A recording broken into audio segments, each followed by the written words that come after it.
Well, hey everybody, it's your good buddy 650 Eve here. Welcome to one of the final episodes of Season 5 of the new bike build series. This season we used this beautiful 2020 S1000RR M Sport and a 2019 Aprilia RSV 1100 factory. And with the help of our channel sponsor, the magnificent Miami Manny from Moto Million, we've transformed both of these bikes into something really nice and cool and amazing. At the end of the build series, we are giving one lucky person the choice to pick between these two bikes, the one you see here and the one you don't see, the RSV 1100 factory. Information on how you might win one of these motorcycles is in the description. If you're new to the channel, hit the subscribe button. If you're already a subscriber, tap that bell and you'll get notified when new content is uploaded. Zack is in the house. Hey, how's it going, everybody? And so is this thing that Zack just got to ride, our Season 6 brand new 2019 Ninja H2. Zack, what did you think of it? It's amazing. It's an amazing motorcycle. I'm not quite sure where it fits in anyone's fleet besides it just puts a gigantic smile on your face whenever you ride it. I mean, boost is just an amazing thing on a motorcycle. Yeah. Every time I ride it, I just come back with a big smile. Wow. And a near-death experience. Yes. They go hand in hand sometimes. Yeah. No, it's a great bike. It's better than it was before, even with the TFT dash. The suspension's even more compliant. It's always been good. Yeah. It has phenomenal brakes. It always has. Oh, yeah. They almost feel better, which you need them. Yes. And the throttle is dulled enough to where it's not. It used to be really twitchy, and the twitchiness is left. It's pretty rideable for what it is. Nice. It still has a little decel issue, but I don't think there's any way around that. Maybe there is with further tuning. I don't know. Yeah. But just because as it builds that boost, it has all this power. So when you let off, it has to dump the boost pressure. Yes. And that also drops the power like now. Yes. So it really loads up the front end of the motorcycle. Wow. So if you're going in a straight line, no big deal. But if you're leaned over and you're going one speed and then there's a car in front of you and you let off, it just kind of sends a twitch through the whole chassis. Okay. Just let you know that you're awake and alive, I guess. Yeah. Other than that, yeah, it's cool. It's going to be fun. I can't wait to modify it. I've had yours apart a little bit, not too much. So something new and different to do. It's not that difficult to take apart from what I've seen so far. Nice. And we get to play with boost and explain boost and do all kinds of cool boost stuff. Install intercoolers. Yep. Yeah, we'll take it over Explain to Travis why and Jeremy. Yeah. Well, Jeremy's going to do a lot of work on the bike too, with his cams and everything else that he's going to do. And he's also going to tune the bike for us when he's all done adding that stuff to make sure that it's rideable and fast. Cool. We're just putting some LED Roundel. Let's cheat. All right. Right there. LED Roundel emblem turn signals onto the bike. So yeah, these are purely cosmetic. Definitely don't do anything performance. I don't know. They're okay. I don't like cutting into the wiring harnesses on these new motorcycles, and this causes you to do that. Okay. But we'll get them installed. I already did one side. Yes. They're pretty labor intensive. Definitely if you're doing this yourself, give yourself a whole Sunday. You're going to want it. You're going to have to take your motorcycle apart. You got to take badges off. You got to do some soldering. You got to find wires. The biggest pain in the butt on these new CAN bus style motorcycles is finding somewhere to get 12 volt key on power. Okay. We've installed these before on 2018 bikes, and it's the same difficult. You just got to find a wiring diagram and find where you can get that key on power, because you don't want to just go to the key. You don't want to just steal it from the dash or another computer, because you can really upset the system. So you need to find an accessory socket or an accessory turn on. So on this bike, I found two options. One's way in the back. This would be if you had an alarm. This would plug into your alarm. Okay. This green wire, this green and white wire here, that turns on and off with the key. We can actually watch that. I'll show you. Oh yeah. So what you'll do is you get your voltmeter. You don't want to use a test light because that puts undue strain on the electrical system too. So we'll go to volts DC. I'm going to get a little tool. It's called a back probe. Looks like a little fine needle, and that's going to let us go into the waterproofing here and just make contact with the metal back there. And then we put our positive lead. You could either put it in your back probe or just touching this back of it. And then we'll put our negative lead on the negative. And then when we turn the key on, if we watch the meter here, you'll see we get battery voltage, 12.14 volts. And then when we shut the key off, it drops to 0.3, and then it stays on for a little bit, and then it turns off. So this is nice because that probably would have shut off right away. Yeah. But then you got to run a wire all the way through your bike, and that seemed like a pain. So the other spot I found for key on is up by the ECU here. This would be if you had a GPS. Your GPS would plug right in this. I don't think they make any other accessory that would. And on this one, the red and white wire turns on and off with the key. Okay. But it holds the 12 volts for about 2 minutes after you shut the bike off. Okay. So our emblems will just be illuminated for a couple minutes. That's fine. Shut off. But that definitely was easier because it kept us close to where the turn signals are at. Right. And then our turn signal wires on our old bikes, remember, they stuck out the fairing. Yes. So that was nice and easy. Now they plug in all the way up To the light, dash. yeah. So we have to run our wires up to the dash here, still make it so that it's easy to unplug our turn signals. So we want to use the connector side when we make our connection because we need positive and ground connection to make our emblem flash. Okay. So we've done that on this side. This is what it looks like when you're all done, if you want to see. Yes. When we turn it on, it's illuminated white. And then when the turn signal goes on, it flashes along with it in the same amber color. And the reason it's flashing fast is because we don't have our rear turned on yet. Okay. But you'll see when I shut it off, it stays on for the lights dim themselves out, but that stays on for about a minute. Gotcha. Or two. But that's what makes this a little bit tricky. So if you are doing it, remember, go up to that connector, or you'd have to give your dealer a call and see if they could tell you where to get key on power from. If they're nice, they'll take a couple of minutes and show you. But on this one, it's the red and white wire on your GPS connector. Perfect. And we'll zip tie that all back up. So I ran our constant, because that's our constant power wire for the white illumination. So Okay. I just ran a wire to this side, ran a wire to that side. Make sure it's not going to touch anything hot, and then we can connect it. The first step of what happens with these is you get in the packet, we get a piece of double-sided tape. It comes with an actually really nice wire harness, a connector, and the illuminated emblem backing itself. This is a 56 because it's a 56 millimeter badge. These badges are held on differently than the old bikes too, which also is what adds a little bit of time. So you can see these are just our 3 connections that we have to make. Yeah. Put that off to the side. And like I said, first thing we have to, I wasn't even sure we'd be able to do this because you can see we mount a fairing here now too. Yes. And we need to be able to get a wire out. Luckily there's just enough room for the wire. It's very close, but it doesn't look like the fastener is hitting it on the side I already did. So first thing we're gonna do is pop off this panel holder, badge holder, whatever they call this fairing now. And then I removed this body clip. We have to put it back on, but it was easier to get the wire through with it out of the way. So see all these little tabs? That's what holds our emblem on. Where before it was just a sticker. Wow. Yeah.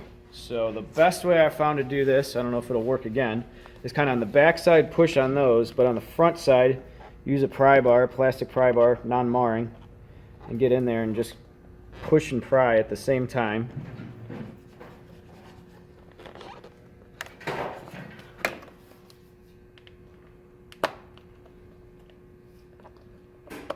And it seems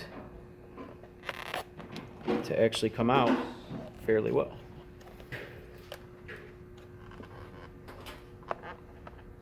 We do need to reuse the emblem, but we don't need the tabs.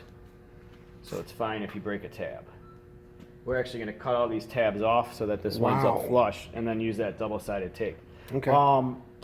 Their advice, which maybe I'll take this time just so we don't screw up, is to put a piece of tape right along this so you know how to orientate it. Yes. So we'll do that real quick. I didn't do it last time, but I'm pretty happy with how it turned out. We're just going to cut off these tabs as close as we can get with the diagonal cutters. Of course, none of them are falling in the garbage can. Yeah.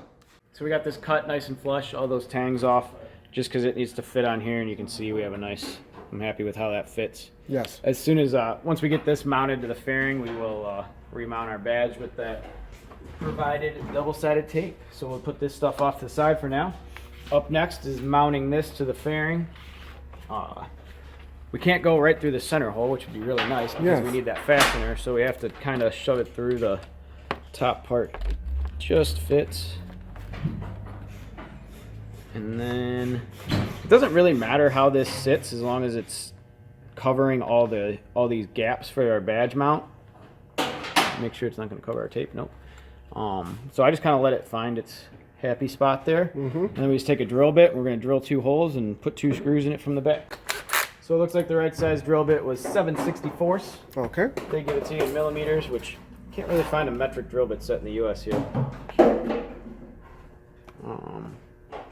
Yeah, just need to make sure that we can see plastic on both sides. It's kind of a pain to hold. Once we can hold it. So we got a good spot for our 2 screws. They just kind of snug up, don't over tighten them. They strip out really easy. Okay. Just 2 finger tightness there. And now, yep, we can catch our tape, so we're good. So this, now we can install our body clip. It fits. Kind of have to just keep the wire off to the side. It will fit.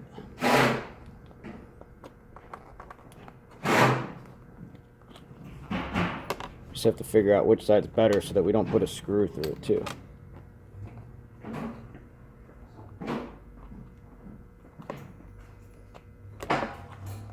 There we go. That's good. And I don't think our screw is going to hit, so we can install that other plastic piece back onto our fairing. Okay. Snugged up, clip back in place. So now we'll take our other harness that they provide us. This is what we're going to connect to the turn signal and our constant power.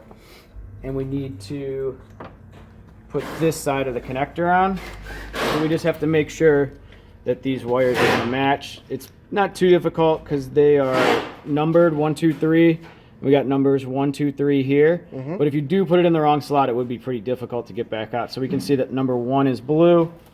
So we want to take our blue wire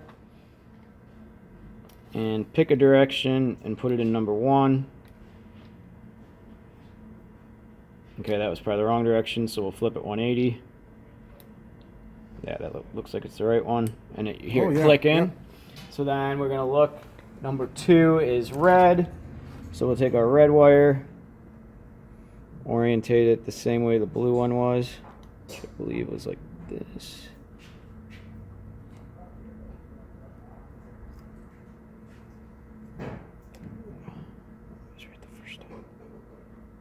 There we go. Should hear it click. There's a click. And then number 3 is left to be black. So hopefully that's what it is on the other one. Yes. It pretty much has to be. Yes. Yep, it is. And this is what's going to allow us to remove our side fairing and work on the motorcycle. Ingenious. So that is really nice. It's a nice waterproof connector.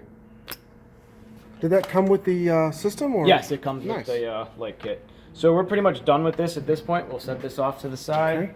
So we got our wire through the frame. Now we want to go on the inside of the forks because we don't want it to be in the way when anything's turning. And around the steering damper. So we're pretty much going to follow these factory wires.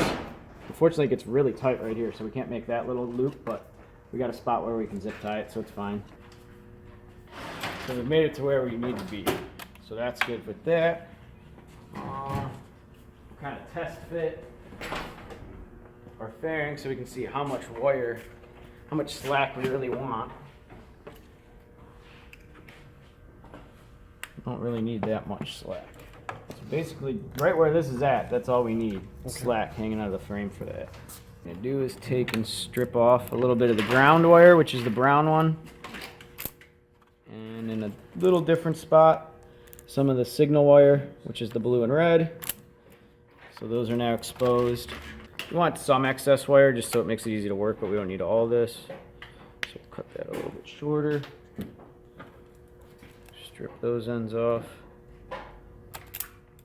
And blue's gonna go to the blue wire, and black's gonna go to the brown wire.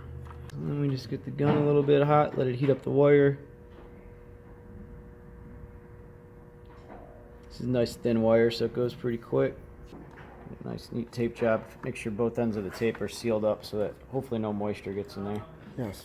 That's what we're trying to keep out. Wire trimmed down. Yep, expose some bare wire.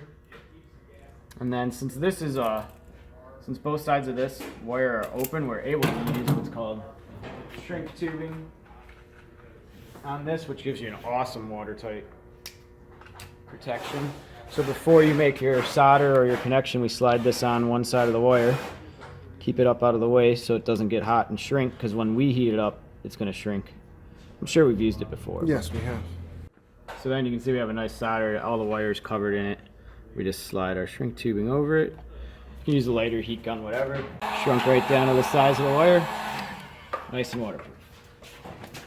So now we just put our connector together. All our wire colors line up, that's good. I double checked, we're not hitting the fan or anything, so that's nice. This side, it looks like we can actually just tuck this connector up in here. The other side, I had to zip tie it to the fairing to keep it out of the way. Nice. Connector's hidden up out of the way. No real wires. There we go. Clear. And then we should have Yes. turn signal. Yes, we do. Looks great, Zach. Cool. That wasn't too bad. Yeah, it's because I had all the hard stuff prepped Yes. already. Yes. Like I said, the toughest part's finding that power up there. We got to put a zip tie back up there too. Yep. Now we got to put our badge back on, but that should be easy since we marked it with the tape.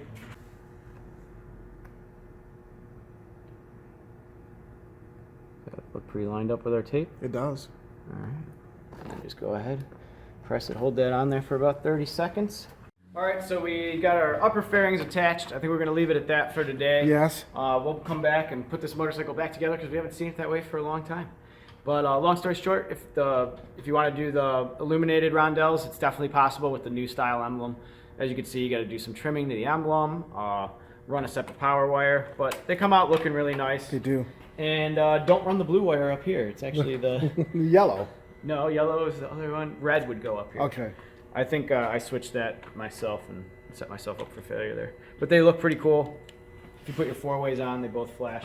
That'd be the rate that they'll flash at once we get our rear trim signals hooked up. Yes. So thanks for tuning in, and we'll catch everyone next time. Thank you, Zach. You heard the man. We will catch you next time. This series, Season 5, is almost over. You can only support this season of the build series until November 30th, and then we move on to the 2019 Kawasaki Ninja H2. Information on how you can support the new bike build series is in the description. If you're new to the channel, hit the subscribe button. If you're already a subscriber, tap that bell and you'll get notified when new content is uploaded. We're gonna put this bike back together. We're gonna install Louis Moto seat covers with some added gel support in the next episode, so you're not gonna wanna miss it. Thanks so much for viewing, and thanks for your support of the new bike build series. Somebody's gonna be happy when they get access to these amazing motorcycles. Stay tuned.